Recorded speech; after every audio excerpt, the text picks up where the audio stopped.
बीच day entrepreneur मतलब private sector लेके founders में डालते हैं। बैंकिंग रेगुलेशन 1949 की बात है ये, ठीक है। अब देखो बैंक कंसोलिडेशन इससे होता है, ठीक है। इकोनॉमिक रीजन कैसा क्रेडिट मिलता है, एग्रीकल्चर स्टॉक मतलब क्या क्या रीजन क्या था, क्रेडिट इंपोर्टेंट सेक्टर को नहीं मिलता था, एग्रीकल्चर को नहीं मिलता, एक्सटेंडिंग ट्रेड के लिए नहीं मिलता था, डिस्ट्रेस था, रीजनल इम्बैलेंस था, बैंकिंग हैबिट खराब था, इसके लिए हम करते हैं, ठीक है। पॉलिटिकल बैकड्रॉप का मुरारजी देसाई पे कंट्रोल करना था, ठीक है। इवेंट एक्ट का जाकिर नायक बड़े नीरज संजीव बीबी गिरी तो फेवर करना था, ये सब चीज़ें हैं, ठीक है। अभी देखो 14 बैंकों को सही हो गया, ठीक है। इसमें और कुछ काम है नहीं। अभी देखो लॉस क्या क्या हुआ, LI है, cost of lower quality agriculture investment industry या लैंडिंग अंडर लैंडिंग होने लगा, ठीक है। लॉस क्या क्या है इससे, कॉस्ट ऑफ लोअर क्वालिटी होने लगा, इकोनॉमी में मेजर इंक्रीज नहीं है, इंडस्ट्री में अंडर लैंडिंग। कंक्लूजन क्या है कि कंट्रोल आने लगा, पॉलिटिकल कंट्रोल, बैरलोन मिस होने लगा, स्प्रेड ब्रांचेस होने लगा। वे फॉरवर्ड क्या था, Narasimham committee recommendation of banking sector, Narasimham committee recommendation के बैंकिंग सेक्टर रिफॉर्म पे इन्होंने दिया है, ठीक है। इतना याद रहे, ठीक है। अगला देखो, अगला क्या नॉन बैंकिंग क्या फुल बैंकिंग लाइसेंस है, और जिसके पास फुल बैंकिंग लाइसेंस नहीं है और जो एक्सेप्ट नहीं कर सकता डिपोजिट को, ठीक है। कंपनी एक्ट 1956 के द्वारा रेगुलेट होते हैं ये, इसमें कुछ खास नहीं, देख लो इसमें और इसमें क्या होगा, ठीक है। CFC कैनॉट एक्सेप्ट डिमांड और कैनॉट इशू चेक, दोनों में से कुछ भी नहीं कर सकता। NBFC do not form part of the payment settlement system, ये भी है। Deposit insurance faculty DSC not eligible, मतलब ठीक है, पहली बार डिपॉजिट नहीं ले सकता, इशू चेक नहीं कर सकता, पेमेंट सिस्टम नहीं बना सकता और अवेलेबल नहीं है। डिपॉजिट इंश्योरेंस फैसिलिटी भी अपलोड नहीं, ठीक है। डिमांड डिपॉजिट में क्या बोला, all the schedule banks can collect demand deposit, और ये नहीं हो सकता, इनमें से कलेक्ट डिमांड डिपॉजिट, याद रखो। ये देखो all the schedule banks can collect time deposit, all the as a provide can collect term deposit, ठीक है। टाइम डिपॉजिट भी ये कर सकते हैं, ठीक है। इतने सारे आरबीआई शुड बी यस, मतलब पहली बात आरबी के रजिस्टर, बट अगर आप सेबी के लेवल में तो फिर डबल नहीं करेंगे। एक से जन कैटेगरी कौन कौन सा देखो, टाइप ऑफ लाइबिलिटी का तो डिपॉजिट है, नॉन डिपॉजिट सेटिंग NBFC, और टाइप डिफरेंट टाइप को तो एसेट फाइनेंस कंपनी हो गया, इन्वेस्टमेंट कंपनी हो गया, लोन एक कंपनी हो गया, इन्फ्रास्ट्रक्चर, ठीक है। एसेट फाइनेंस कंपनी का supporting finance productive economic, investment company का एक्विजिशन ऑफ सिक्योरिटी के लिए है, लोन कंपनी का मेकिंग लोन और advances but does not include an asset finance company.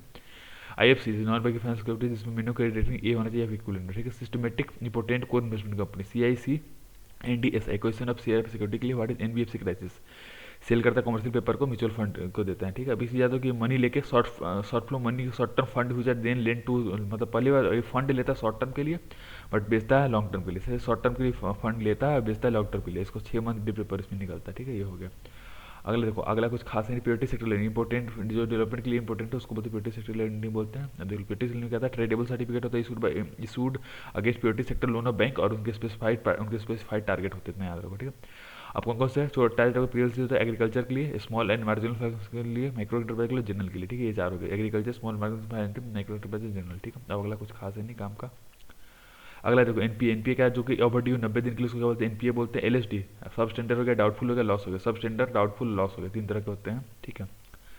अगला मेन रीजन क्या, inefficient credit appraisal mechanism, stress in sub sector infrastructure structure industry, global downturn हो गया, political pattern है जो बोरोर हो गया, loan granted during boom times of the economy, ठीक है। मतलब क्या क्या रीजन, इनएफिशिएंट क्रेडिट अप्रेजल हो गया, स्ट्रेस है किस सेक्टर में, ग्लोबल डाउनटर्न है, पॉलिटिकल से दे रहा है, और फिर जो नहीं है, ठीक है। अभी इसमें देखो एक मोर एक्सपेक्ट कॉर्पोरेट रूल इसका सुधार है, ठीक है। स्ट्रक्चर बोटलनेक को हटा दो, political interference file granting loss कर दो, loan having not be exceeded development, इसमें कुछ खास है नहीं। अब आगे देखो, इसमें वाट कर क्या क्या कर सकता है, या तो रिस्ट्रक्चरिंग कर दो, या फिर referring to the method asset restriction, जिसको बैड बैंक बोलते हैं, एसेट रिस्ट्रक्शन कंपनी, ठीक है। एज पर सरफेसी एक्ट हो गया, ठीक है। स्ट्रेटेजिक डेप्ट रिस्ट्रक्शन के लिए और S4 है, ठीक है। रिस्ट्रक्चर बैंक देख लो, कॉर्पोरेट डेप्ट ये देखो, instance of payment, reduction in interest rate, moratorium small और एडिशनल, 4 तरीके से हम वो कर सकते हैं, रिस्ट्रक्चर कर सकते हैं, ठीक है। Extension of repayment method, reduction of interest rate हो गया, मोरेटरियम फॉर सम पीरियड के लिए कुछ कर दो, एडिशनल, सब चीज़ के, ठीक है। अब इसमें और कुछ खास है नहीं। अभी देखो एसेट रिस्क कंपनी, इसमें कुछ security of restriction of financial ये फर्क होता है, ये क्या करता है, बैंक को कन्वर्ट NPR को विदाउट इन्वर्टर, मतलब बिना कोड के करता है, ठीक है। इनएफिशिएंसी ऑफ DRT इसको करते हैं, और इसको हम बैंक को हमने डिक्लेयर बैटल करते हैं, आउटस्टैंडिंग ऑफ 1 लाख और of loan through outstanding 1 lakh उससे ज़्यादा के लिए करते हैं। Asset and asset registration company of India ARSL is the first asset ARC हो गया, ठीक है। और इसमें कुछ काम का है, स्कीम फॉर सस्टेनेबल, इस पर क्या, scheme for sustainable structure of stress है, scheme for sustainable structure of stress, ये रिड्यूस करता है स्ट्रेस कौन, corporate borrower, and also to clean up the balance sheet of ये PSB का ये वो करता है, ठीक है। और उसमें कुछ काम का है नहीं। अभी देखो पॉलिसी रेट, ये देखो बेंचमार्क इंटरेस्ट होता है जो कि शॉर्ट टर्म के लिए देते हैं, रेपो रिवर्स 25% लोअर होता है, मतलब रेपो ज़्यादा होगा, रिवर्स कम होगा, यहाँ देखो, ठीक है।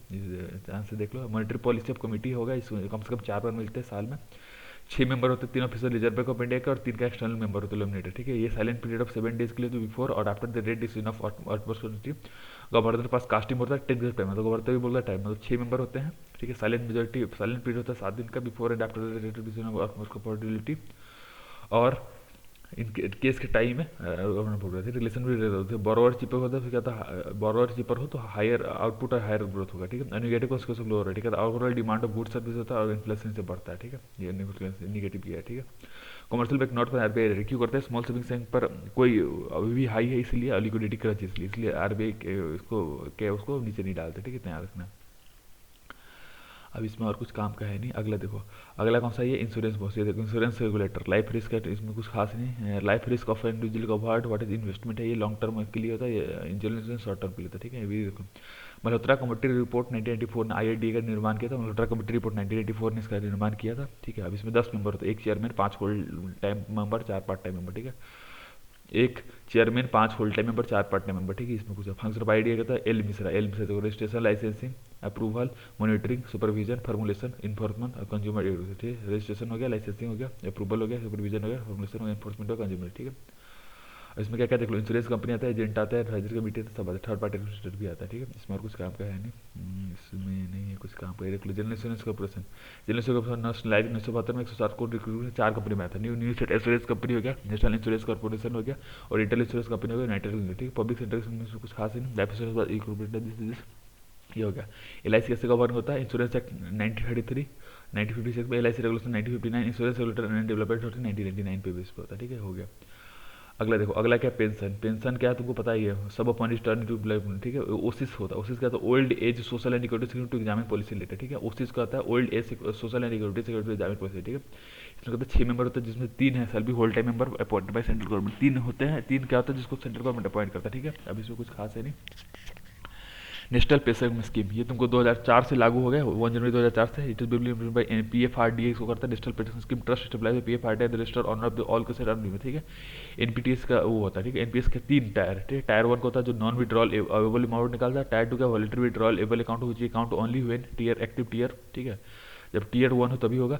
एक और ये नीड्स ऑफ सब्सक्राइबर के हिसाब से करता है, ठीक है। इस पर कुछ खास है नहीं। अभी देखो, अब इसमें कंसर्न कौन कौन सा कंसर्न यही है कि कन्फ्लिक्ट ऑफ इंटरेस्ट, मतलब जो रेगुलेटर वही कैसे मैनेज करेगा, ये वाइल्ड से लैक ऑफ क्लियरिटी कम है। और ट्रस्ट एंड पीएफआरडी पर ओवरलैपिंग, मतलब एनपीएस और पीएफआरडी का ओवरलैपिंग कंक्लूडेंट पावर है, लैक ऑफ रिस्पॉन्स होंगे, ठीक है, इतना याद रखो, ठीक है। अब हो गया, अगला देखो, अगला क्या है, फाइनेंशियल इंक्लूजन का फाइनेंशियल सर्विस जो देता है, फाइनेंशियल सर्विस देता है वो बेनिफिट क्या होगा, इकोनॉमिक ग्रोथ हो गया, स्टेबलाइज देयर इनकम हो गया, increase financial economic growth, stabilize their income, increase financial literacy, ठीक है, हो गया। अब इसमें और कुछ काम का है नहीं। अब इसमें देख लो कौन कौन से एक्सक्लूड तो पता ही, पुअर पीपल और बाकी लोग एक्सक्लूड होते हैं तो पता ही है, ठीक है। अब इसमें फाइनेंशियल क्या इंटरनेट इनेबल्ड कियोस्क का फिर पीसी होता है, ठीक है। ये देख लो बायोमेट्रिक एटीएम होगा। अब इसमें देखो बायोमेट्रिक एटीएम का टाइप देख लो, फाइनेंशियल इंक्लूजन जो मोबाइल फोन हो गया, मोबाइल बैंकिंग वही सब, इसके मोबाइल पेमेंट देख लो, सेंडिंग एसएमएस पीआईए और one of near field communication NPS हो गया, रियल टाइम। देखो यार इसमें क्या हो गया तुमको, ये देख लो नियर फील्ड कम्युनिकेशन हो गया, 12 जिसको मतलब ब्लूटूथ की तरह ही काम करता है, ठीक है। अभी देखो आरटीसी रियल टाइम सेटलमेंट के लिए fund transfer at the time they received, settlement of fund individually होता है, process through banking banking through out business और 2 लाख से ज़्यादा के लिए होता है, ठीक है। ये कहता है 9 सरचार्ज और ये हो गया, ठीक है। ये कहता है default net settlement transfer out of A cut time operating hourly basis होता है, अवेलेबल सेटलमेंट होता है 9 PM से लेकर भी होता है और 5 सेटलमेंट 9 AM से लेकर 1 PM तक, वेट टिल द नेक्स्ट, मतलब तब नेक्स्ट टाइम के लिए देता है, ठीक है। व्हाइट लेबल क्या था, operator bye non banking entities के द्वारा होता है व्हाइट लेबल, ठीक है। ब्राउन कब का आता है, by a third party. White label ATM operated by non banking entities होता है, ठीक है। और इसमें क्या तुमको there not a bank logo but their company logo, ठीक। ब्लॉक लेबल क्या था कि थर्ड पार्टी, मतलब ये आउटसोर्स करता है, ठीक है। आरबीआई इसमें डायरेक्टली रिस्पॉन्सिबल नहीं होता। यूपीआई का सिस्टम इंस्टेंट इलेक्ट्रॉनिक पेमेंट है, थ्रू स्मार्टफोन होता है, या ऑथेंटिकेट करते हैं using the phone as a tool, और फिर उसको करते हैं, ठीक है, आईएमपीएस के थ्रू करते हैं, ठीक है। और उसमें कुछ काम का है नहीं। ये तो क्रेडिट कार्ड, ये नेशनल एनपीसीआई होगा, इंडिया संग और ये सब स्टेबल भारत भीम का डिजिटल प्लेटफॉर्म सोल्यूशन बेस्ड है, बेस्ड ऑन यूपीआई। एनपीसीएल होगा, एनपीसीएल का अम्ब्रेला ऑर्गेनाइजेशन है, ठीक है। अब इसमें आगे चाहिए क्योंकि टूट जाएगा तो प्रॉब्लम हो जाएगा, ठीक है। तो ये होगा, अब एक नया कुछ बना रहे हैं यूनिफॉर्म यूपीआई हो गया, चलो वीपीए आगे कुछ काम का नहीं है, ये हो गया, ठीक है। अगला देखो, अगला क्या इन्फ्लेशन, इन्फ्लेशन क्या होता है, सर्ज इन एवरेज प्राइस को मिलते हैं, इकोनॉमिक्स बोलते हैं, इसमें 2 रीजन होते हैं, increase in demand, reduce in supply, increase in demand, reduce in supply, ठीक है। डिमांड को क्या होता है, तो पहले बात डिमांड पुल का था, एग्रीगेट डिमांड में बढ़ के होता है। गवर्नमेंट एक्सपेंडिचर एक्सपेंडिचर और बाई मतलब गवर्नमेंट एक्सपेंडिचर की वजह होता है, या फिर increase in expenditure from house hold या फर्म की वजह से, ठीक है। शॉर्टेज ऑफ गुड्स सर्विसेज में होते हैं, ठीक है। कॉस्ट पुश में कहता है increase in cost of producing, cost ही बढ़ जाता है, अलग बात है, ठीक है। स्टैगफ्लेशन ये कहता है कि ओवरऑल आउटपुट देख रहे हो जनरल फॉर्म, ठीक है। आउटपुट से कुछ बढ़ नहीं रहा, उसको बोलता है क्या, स्टैगफ्लेशन, ठीक है। स्टैग्नेशन प्लस इन्फ्लेशन, ठीक है, ये हो गया। हाइपरइन्फ्लेशन कहता है inflation rise eight extreme faster rate, ठीक है। 500 से 3000 से ज़्यादा हो जाएगा, ठीक है। ये गैलोपिंग देखो 200 से 1000%, हाइपरइन्फ्लेशन 1000% से ज़्यादा, ठीक है। गैलोपिंग 20 से 1000, हाइपरइन्फ्लेशन 1000 से ज़्यादा। डिफ्लेशन क्या होता है, अपोजिट ऑफ इन्फ्लेशन होता है। डिफ्लेशन मतलब कि धीरे धीरे बढ़ता है, डिफ्लेशन मतलब इन्फ्लेशन का उल्टा होता है, ठीक है। होलसेल प्राइस पर देखो, होलसेल क्या था, price paid by the manufacturer, wholesale को क्या बोलते हैं, WPI बोलते हैं। होलसेल क्या था, और CPI क्या था, पेड बाय द कंज्यूमर, ठीक है। WPI इकोनॉमिक एडवाइजर्स को देता है, इसको क्या MOSPI देता है, ठीक है। ये गुड्स के लिए होता है, गुड्स सर्विस दोनों के लिए 697, इसमें 448, और ये 2011-12 इसका बेस है, इसका 12 है, ठीक। डिफरेंट कैटेगरी, तो प्राइमरी फ्यूल और मैन्युफैक्चरिंग ऑफ गुड्स। होलसेल का 3 कैटेगरी है, fuel, primary article, fuel, manufacture good, ठीक है। ये देख लो WPI 6.99 इसका, फ्यूल ये, और मैन्युफैक्चर गुड 1.2 है, ठीक है। तो यहाँ रखो, ठीक है। अब इसमें और कुछ काम का है। हेडलाइन इन्फ्लेशन ये का, तो ओवरऑल इन्फ्लेशन होता है, overall exclude the price of highly volatile food या फ्यूल को हटा देते हैं। हाईली वोलेटाइल फूड और फ्यूल को बढ़ाते हैं, ये देख लो। हाउ टू कंट्रोल, क्या क्या करते हैं, मतलब क्या क्या कंट्रोल कर सकते हैं। मॉनिटरी पॉलिसी हो गया, जिसको RBI देती है। फिजिकल पॉलिसी जो गवर्नमेंट देती है, ठीक है। ये बेस्ड ऑन गवर्नमेंट होता है। ये कमर्शियल बैंक क्या होता है, इंटरेस्ट रेट जो कमर्शियल बैंक से होता है, इससे मनी सप्लाई क्या रिड्यूस होता है। और ये देख लो रेवेन्यू या फिर गवर्नमेंट एक्सपेंडिचर के लिए होता है, ठीक है। बस इतना याद रखो, ठीक है। चलो इकोनॉमिक रेगुलेशन, ये क्या था, डीरेगुलेशन है फिर reduction in size of government control, ठीक है। डीरेगुलेशन तो फिर reduction in size of government control ये होता है, ठीक है। फॉरेन एक्सचेंज रिजर्व गिर गया, ठीक है। इन्फ्लेशन बढ़ गया, हुआ क्यों था, फॉरेन एक्सचेंज गिर गया था, सिर्फ 10 दिन का था। इन्फ्लेशन 60.7 था, इन्वेस्टेड कर दी, तो PSU में जो पैसे थे वो डूब रहे थे, ठीक है। फॉरेन एक्सचेंज करो not sufficient for even a fortnight, foreign fortnight के लिए भी काफ़ी नहीं थे, ठीक है। आगे देखो, इस बार कुछ काम का है नहीं। LPG रिफॉर्म पे कहता है लाइसेंसिंग को हटा देगा, लिबरेशन मतलब लाइसेंसिंग हटा, प्राइवेटाइजेशन मतलब कोटा को हटा देगा, और लाइसेंस मतलब परमिट, ठीक है। LPG लाइसेंसिंग हटा दिया, कोटा हटा दिया, परमिट हटा दिया, ठीक है। ये 3 चीज़ हो गया, ठीक है। अब बाकी इसमें कुछ और काम का है नहीं। अब अगला देखो, अगला क्वेश्चन लिबरेशन फीड क्यों है, जिसमें feed industrial sector reform, financial sector reform, tax reform, foreign exchange reform और ट्रेड इन्वेस्टमेंट, ठीक है। Industrial sector, financial sector, tax reform, foreign exchange reform, trade में। अब इसमें देख लो इंडस्ट्रियल पता ही तुम्हें 1981 क्या 1981 का, ठीक है। Foreign exchange correction devolution of rupee की वजह से हुआ, डिवोल्यूशन ऑफ रुपी की वजह से हुआ है, ठीक है। अब withdrawal of government of ownership and management, withdrawal of government of ownership and management for outright sale of public sector company के लिए, मतलब दो तरीके withdrawal of government of ownership and management के लिए, outright sale of private sector companies के लिए, ठीक है। अभी देखो डिसएडवांटेज क्या है, MIDF monopoly interest dividend fragmentation, monopoly interest dividend fragmentation. अब इसमें अगला कुछ खास है नहीं। ग्लोबलाइजेशन का free movement of people goods and services across border, free movement of people goods and services across border, ठीक है। आउटसोर्सिंग करते हैं, आउटसोर्सिंग करते हैं, ग्लोबलाइजेशन, ठीक है। ये देखो एडवांटेज का पैक्ट, प्रोडक्टिविटी बढ़ती है, चॉइसेस बढ़ते हैं, टेक्नोलॉजी प्रोडक्टिविटी चॉइस टेक्नोलॉजी बढ़ता है, ठीक है। फॉरेन एक्सचेंज रिजर्व भी बढ़ता है, ठीक है। डिसएडवांटेज क्या है, मीजू मतलब अर्बन एरिया में बस रहा जाता है, MSME प्रॉब्लम होता है, जॉबलेस हो जाता है, पब्लिक इन्वेस्टमेंट खत्म होता है, ठीक है। Urban sector, MSME jobless, investment और इंडस्ट्रियल सेक्टर, ठीक है। ये हो गया, बाकी इसमें कुछ काम का है नहीं। अब इसमें पब्लिक सेक्टर रिफॉर्म का, government on a majority, government as on majority का करता है डॉक्स, पटाया करता है department undertaking, statutory corporation, government companies, ये हो गया, ठीक है। अब इसमें और कुछ काम करते हैं, आगे क्या है, तो डिपार्टमेंट अंडरटेकिंग हो गया, गवर्नमेंट स्टेचुटरी कॉर्पोरेशन और गवर्नमेंट कंपनीज, ये हो गया, ठीक है। अब इसमें और कुछ काम का है नहीं। अभी देखो इंपोर्टेंस का पीस है ब्राइट, infrastructure investment redistribution balance development exchange, ठीक है। Infrastructure investment redistribution balance development exchange, ये सब चीज़ें हो गई, ठीक है। Why do you need of PSU, सब कुछ काम का है नहीं।